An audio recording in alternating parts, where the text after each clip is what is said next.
साथियों नमस्कार।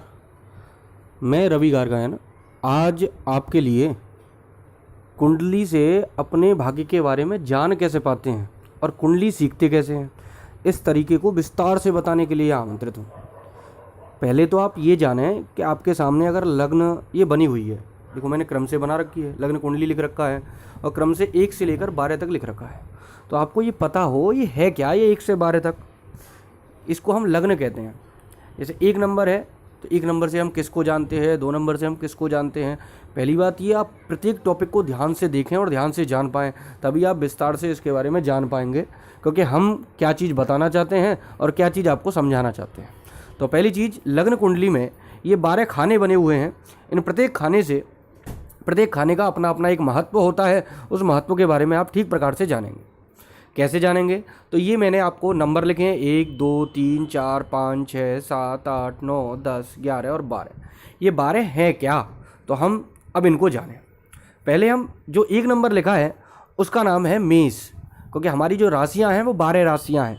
12 राशियों के हिसाब से पहली जो लग्न है, जो पहली लग्न है 1 नंबर जिस पर लिखा होता है, उस लग्न का नाम होता है मेष लग्न। दूसरी वृष, 3 नंबर लिखा हो तो मिथुन, चौथी कर्क, 5वीं सिंह, 6ठी कन्या, 7वीं तुला, 8वीं वृश्चिक, 9वीं मकर, 9वीं धनु, 10वीं मकर, 11वीं कुंभ और 12वीं मीन। अब बात आई, पहली बात तो ये कि हमारे सामने लग्न तो बता दी गई कि भाई मेष लग्न है, वृष लग्न है, क्योंकि ये 1 नंबर की जगह किसी की कुंडली में आप अगर अपनी कुंडली पर, क्योंकि कुंडली देखने का सबसे अच्छा माध्यम है, आप अपनी ही कुंडली को लेकर बैठ जाइए और अपनी कुंडली पर ही रिसर्च करिए। अगर आप अपनी कुंडली पर रिसर्च कर रहे हैं तो मैं समझता हूँ आप बहुत ही जल्दी अब फलादेश करना सीख जाएंगे, बहुत जल्दी। और सीखेंगे कैसे? आप आगे पढ़ेंगे, आगे इसके बारे में जानेंगे कैसे सीखेंगे आप फलादेश।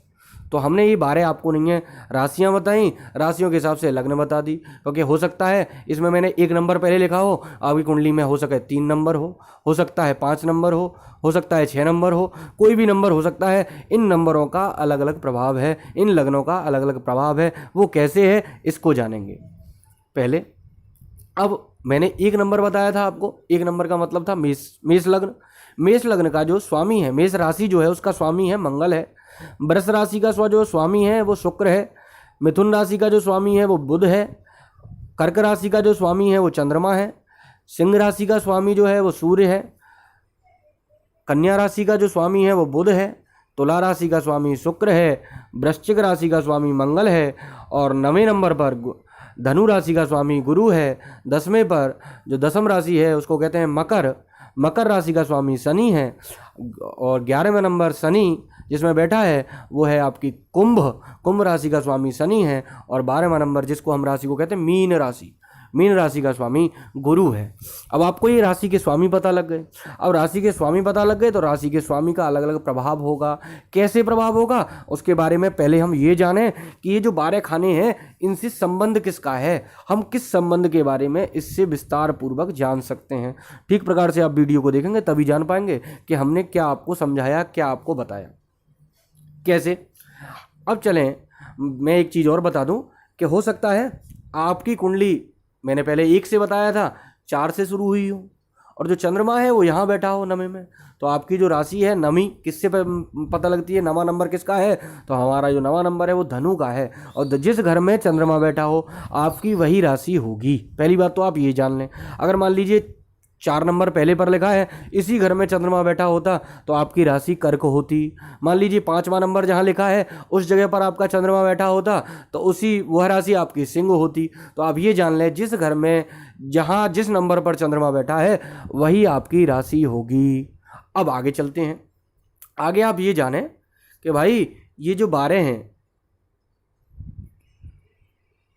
कैसे जानेंगे कि हमारे जो 12 खाने हैं उनसे पहचान कैसे होगी कि हम अपने शरीर के पूरी शारीरिक संरचना को किस प्रकार से जानें कि हमारे शरीर में किस चीज़ को कुंडली के माध्यम से निर्धारित किया जाता है। तो सबसे पहला नंबर जो 1 है, वो जो 1 नंबर का जो भाव है उस भाव में हम तन भाव को देखते हैं। तन माने हमारा जो शरीर है उस शरीर के बारे में हम जानते हैं।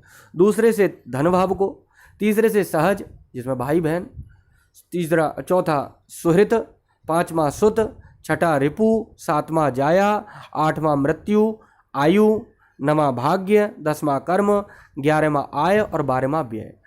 अब पहली बात आपके मन में प्रश्न उठा होगा कि भाई ये तो बता दिए, इनसे समझ में तो कुछ नहीं आया कि भाई ये तनु क्या है, धन क्या है, सहज क्या है, श्रुत क्या है, सुत क्या है, रिपु क्या है, जाया क्या है।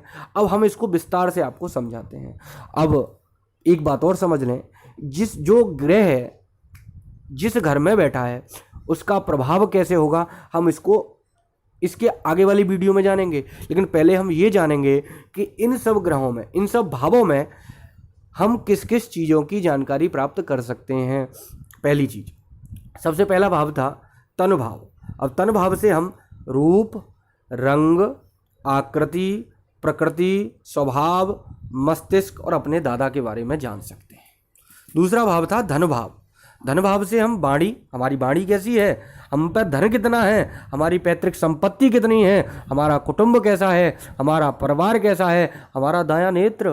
इसी से हमारे दाएं नेत्र के बारे में भी जाना जाता है कि मान लीजिए इस घर में अगर द्वितीय भाव में सूर्य बैठा है तो इससे हमारे दाएं नेत्र की रोशनी को हम प्रभावित करता है। इसको हम जानेंगे, आगे जानेंगे। अभी पहले हम इस भाव के बारे में जानें। अगला तीसरा भाव जो है तृतीय, उसको हम कहते हैं सहज भाव।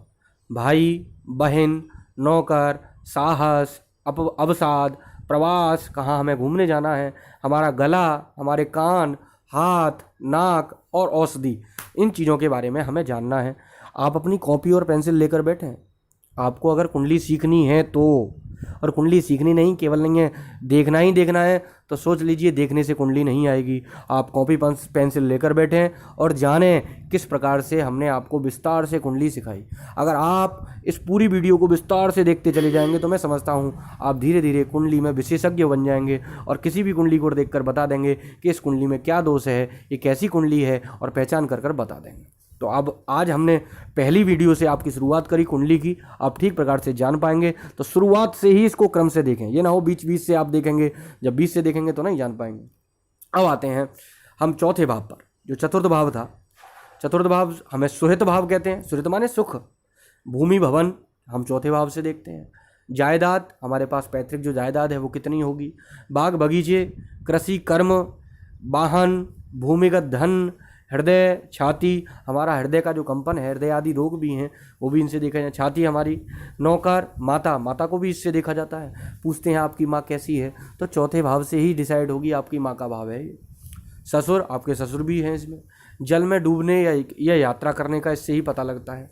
पांचवा भाव, ये संतान का भाव है कि आपकी कितनी संतान है। किसी व्यक्ति की संतान नहीं हो रही है तो इस पांचवें भाव से ही डिसाइड करना पड़ेगा कि भाई संतान होने का कारण क्या है, किस ग्रह की युति बनने से हमारे संतान नहीं हो पा रही या हमारे संतान हो रही है, यही कारण आप जानेंगे। तो पहले ही संतान भाव से हम क्या देखेंगे, विद्या, बुद्धि, हमारी लॉटरी, सट्टा, आकस्मिक धन, जिसकी हमें कभी आकांक्षा नहीं रहती वो मिलेगा कि नहीं, या लाभ होगा या हानि होगी। वैदेशिक भाषा माने और भी विदेशी भाषा हम जो जानते हैं वो इसी से। मशीनरी, औजार का ज्ञान, केमिकल औषधि, क्या हम इन औषधि के बारे में भी जानते हैं। शोध प्रबंध, हम शोध कैसे कर पाते हैं। रचना, संतान व संतान के आचरण कैसे होंगे। रूप रंग का विचार, हमारा रूप रंग माने संतान का रूप रंग कैसा होगा। धातुक क्षय, हम जो नहीं है हमारे शरीर में पौष्टिकता जो आती है वो धातु से आती है, हमारा धातु पौष्टिक है तो हमारा शरीर पौष्टिक होगा। तो इसी प्रकार धातुक क्षय के बारे में भी जानेंगे। पेट, पीठ का सुख दुख, हमारा पेट और पीठ भी इसी से निर्धारित होता है कि हमारी कमर में बड़ा दर्द है, पेट बढ़ता ही जा रहा है, तो ये सब चीज़ें भी आप संतान भाव से ही जानेंगे। पेट संबंधी विकार भी इसी से जानेंगे। मंत्र सिद्धि, जो लोग तंत्र विद्या में नहीं पारंगत होते हैं वो मंत्र सिद्धि में पारंगत कब होंगे, जब उनका संतान पक्ष बलवान होगा। स्त्रियों का मासिक धर्म भी इसी से निर्धारित किया जाता है। अब आता है छठा भाव, रिपु भाव कहते हैं। रिपु माने होता है शत्रु, शत्रु या यश, अपयश, पाँव संबंधी विचार, हमारे पाँव में जो रोग है वो पता लगेगा। रोग या चोरी का भय, ये भी पता लगेगा। गुप्त शत्रुओं से हानि, कितनी शत्रुओं से हमें हानि होगी या लाभ होगा ये भी पता इसी से लगेगा। चाची या मामा से हानि या लाभ ये भी पता लगेगा। कुष्ठ या व्रण, हमें कुष्ठ माने कोढ़ संबंधी विकार होगा कि नहीं होगा, ये सब हमें छठा भाव, जो छठा नंबर आपने देखा था वो छठे भाव से हमें इसका पता लगता है। अब सातवें नंबर पर आते हैं। हमारा जो सातवां नंबर है, स्त्री या प्रतिभाव, जिसे हमने जाया कहा था। जाया माने पत्नी का भाव है, पत्नी भाव है। पति भाव या पत्नी भाव कुछ भी कह सकते हैं। स्त्रियां हैं तो पति भाव होगा उनका, अगर पुरुष हैं तो स्त्री भाव होगा उनका। तो हम सप्तम भाव से जानते हैं। स्त्री या पति के रूप में उसका रूप कैसा होगा, रंग कैसा होगा, आकृति कैसी होगी, उसका स्वभाव कैसा होगा। विवाह के दिशा का ज्ञान भी इसी से होगा, कौन सी दिशा में हमारा विवाह होगा। आगे जब आप वीडियो देखेंगे तो आप जान पाएंगे कि हमारे विवाह की दिशा कौन सी होगी, किस दिशा में हमारा विवाह हो रहा है, कैसे कैसे किस किस चीज़ों के ग्रह से इसकी युति हो रही है, कौन सा योग बन रहा है। सब चीज़ आप विस्तार से जान पाएंगे, लेकिन शुरुआत से आप वीडियो देखेंगे तभी जान पाएंगे, ये ध्यान रखना। तो भागीदारी या स्वच्छंद व्यापार आपका, कैसे व्यापार करेंगे आप।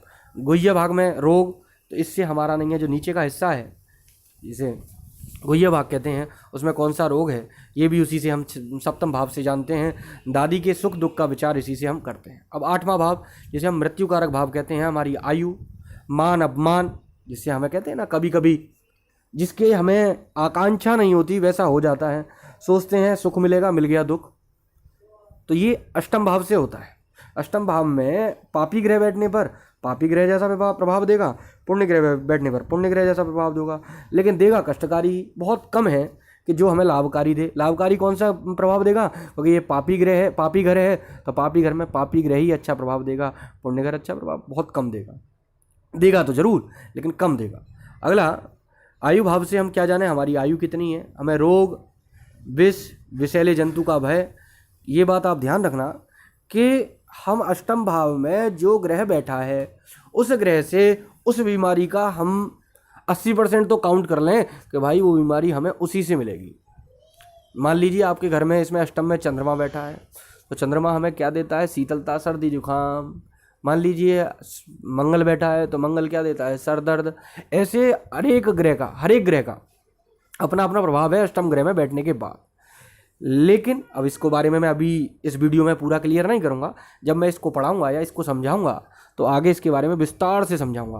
तो आगे आत्महत्या, लोग आत्महत्या कर लेते हैं, वो इसी घर से करते हैं, लोगों के मन में विचार इसी से आता है। एक्सीडेंट कब है, एक्सीडेंट जो होता है वो इसी ग्रह से होता है, घर से होता है। तो इस भाव के बारे में आप याद रखना कि हमारा एक्सीडेंट हुआ तो इस ग्रह की युति से हुआ, कैसे हुआ, ये सब आप जान पाएंगे।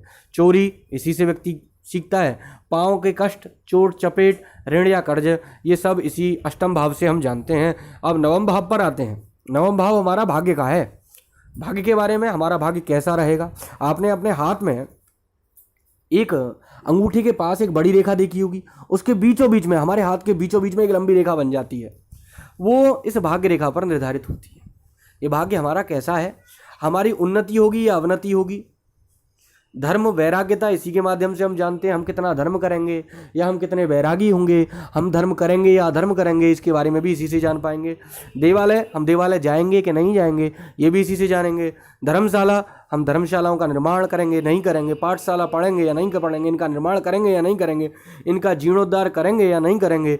या परदेश का वास करेंगे या नहीं करेंगे, परदेश माने दूसरे देश में जाएंगे या नहीं जा पाएंगे, इसी भाग्य से हम जानते हैं। तो हम कहा भी यही जाता है, भाग्यम फलति सर्वत्र, कि हमारा भाग्य हर जगह अपना प्रभाव जरूर दिखाता है, लेकिन हम उसके लिए प्रयास जरूर करते हैं। ये नहीं कि हम आलसी की तरह घर पर पड़े हैं और सोचें भाग्यम फलति सर्वत्र, भाग्य के माध्यम से हमें सब कुछ मिल जाएगा।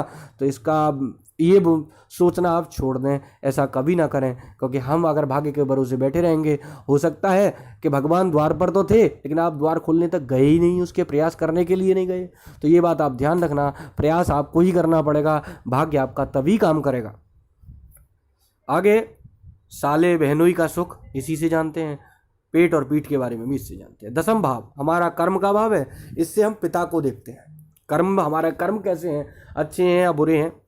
कार्यों में निष्ठा या अवसाद, कार्यों में हमारी निष्ठा है या नहीं है, ये जानते हैं। पिता का सुख है या दुख है, ये जानते हैं। सामाजिक मान, हमें समाज में मान मिलेगा, प्रतिष्ठा मिलेगी, राजकीय लाभ मिलेगा, हानि मिलेगी। पिता का स्वभाव कैसा होगा, वह उनकी पद प्रतिष्ठा कैसी होगी, यश कैसा होगा, अपयश होगा। सासू, हमारी सास। वैदेशिक यात्रा, विदेश की यात्रा भी इससे जानते हैं।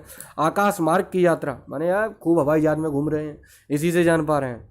वृक्ष या छाती के, वृक्ष या छाती के छत या ऊंचे स्थान से गिरना, कभी ऐसा होता है आपके साथ, हुआ होगा तो मान लो आप वृक्ष से गिरे हों या छत से गिरे हों या किसी ऊंचे स्थान से गिरे हों, तो ये इसी के कारण से है। राजकीय नेतृत्व हमारे अंदर कितना है वो इसी से आप जान पाएंगे, दसम भाव से। अब 11वां भाव शत्रुता या मित्रता का है। 11वां भाव हमारे आय भाव इससे इसी से निर्धारित होता है। हमारी आय कितनी होगी, अच्छा ग्रह बैठा है तो अच्छे प्रकार से आय होगी, बुरा ग्रह इसमें बैठा है तो बुरी प्रकार से आय होगी। चोरी चकारी से आप कमा रहे होंगे, अच्छे प्रकार से आप नौकरी से धर्म कर्म करके आप कमाते हैं। अपव्ययता, कितना खर्चा इसी से होगा ये पता लगेगा। मामा से हानि या लाभ इसी से होगा।